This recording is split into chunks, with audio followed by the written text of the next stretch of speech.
Welcome to Kenton's videos. Enjoy the video. You already have the form, now make it shareable. First, check response settings and who can access it.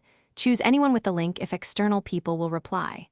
Once set, click send and copy the link, or use the built-in short link to keep the URL tidy. Make sure required questions are set so you don't get partial submissions. Before sending, open the link in an incognito window to verify the form displays correctly and that submission works. Now craft the WhatsApp share. Write a short purpose statement, how long it takes, and a deadline. This increases completion rates.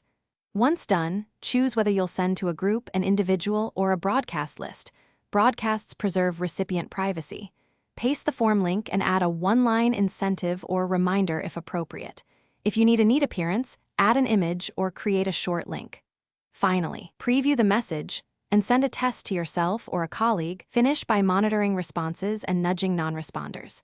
You should enable response notifications or link the form to a Google Sheet to watch entries in real time.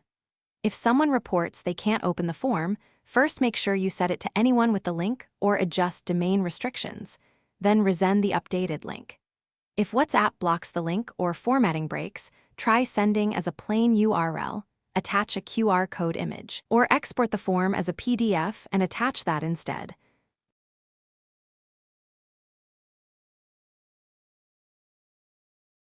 Thanks for watching. Consider subscribing if we helped you.